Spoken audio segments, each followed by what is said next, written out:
Hey, good evening. Welcome to A Foreigner in the Philippines. Well, another letter, let me say, illustrating the kind of problems that you might have if you are associated with someone, be it family member, be it girlfriend, be it fiance, be it wife, here in the Philippines, and you're operating, say, from England or from the US, or in this case, from another country. Well, this friend is one who has visited and we know very well, and he has his girlfriend over here, and he sends a sum of money every month to help to support his girlfriend, who he has a confirmed committed relationship with. So he says, on Monday went to Western Union agent here to do what I've been doing for at least 2 years. Now I send my partner her monthly allowance that I send to support her and her child.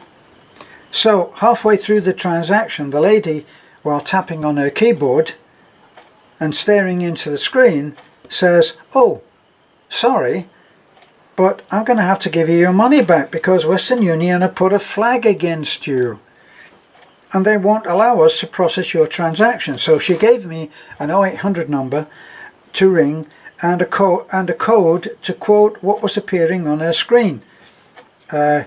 Anyway, he got home, he rang this number and was greeted by a person who he says with some sense of irony, who spoke fluent Punjabi, who spoke more fluent Punjabi than English.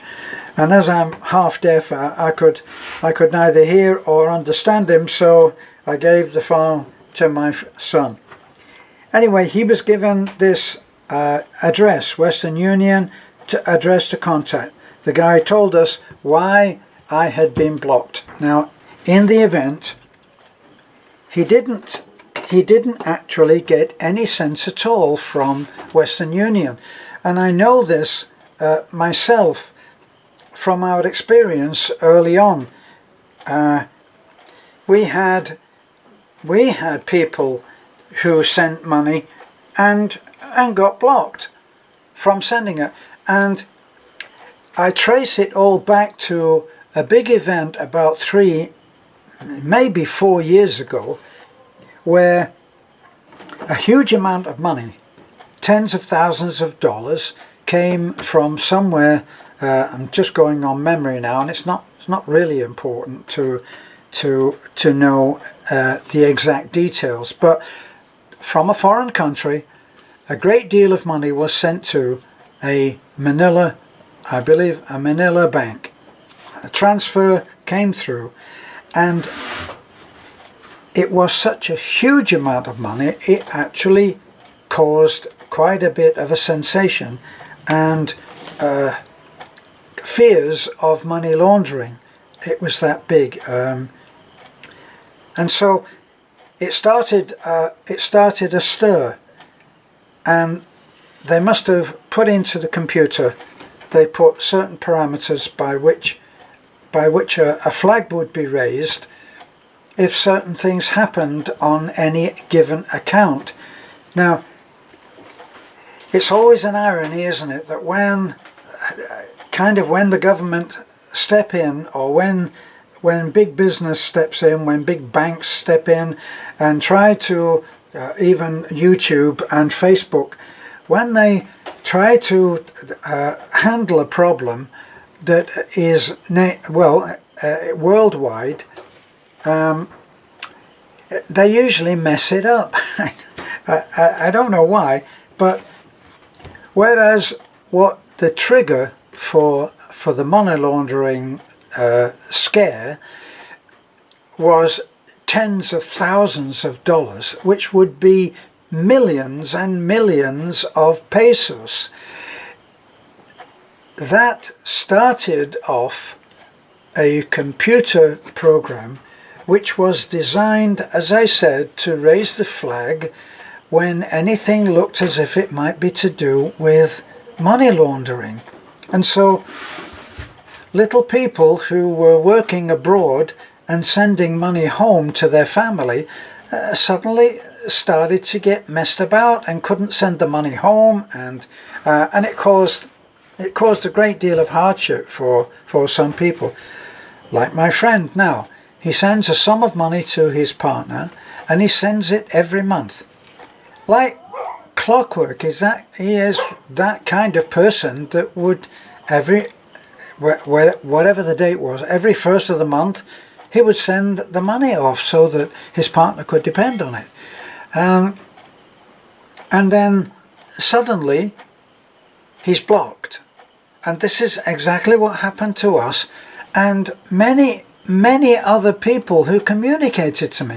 Why would I be blocked? And talk of money laundering, and then you have to go through, and they'll, as they did in this case which I just read out, that they'll say, oh, well, we can't do this, and the reason is to do, as they said, in a very, very gentle way, general way, sorry, but it's all to do with a government clampdown on money laundering. Now, my friend was not exactly sending tens of thousands of dollars every month, so to accuse him of money laundering was just ridiculous, as he described. So now he will have to go through to someone else who handles money, and that's what we did. And that's what everybody that we know did, and they went through to I think the one that we use, Cebuana, Remitly is one, and there are several others, and they don't have any problem. But Western Union seems to be the one that is difficult. I remember a long time ago when I was in Florida and I was sending money. I was sending money out of the country. It was very problematic, and I had someone come on the phone to me when I was at the office trying to send this money, Office of Western Union, and they started to talk to me about, well, what is this money for? And I said, well, actually, I don't think that's your business. And the exchange didn't go very well, and then finally she said, I think that you need to answer questions because I can block you from sending money. Complete. And I said, well, guess what? I can go somewhere else to do this same transaction, and I don't need to come to Western Union. And we've had very little to do with Western Union in the last 2 years. Very little. It just seems to be a hassle. And I don't know why. Because the sums of money that we were involved in were minuscule compared to this huge international thing that happened.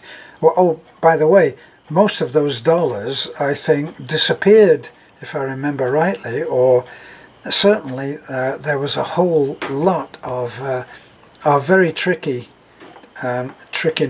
going on, if that's the right word. So, if you're having problems with Western Union, you can actually go somewhere else and you can exercise your power by doing that. That's what Beth and I did. And if we have to send money or receive money, we don't need Western Union. And that would be my suggestion. Which is not, actually it's not such a brilliant suggestion, is it? If you were having trouble going to one store and buying bread and the bread was always stale, you'd go somewhere else, wouldn't you? It's not really brain surgery, is it? Okay, well, that's what I wanted to talk to on this. Hope it helps. Bye for now.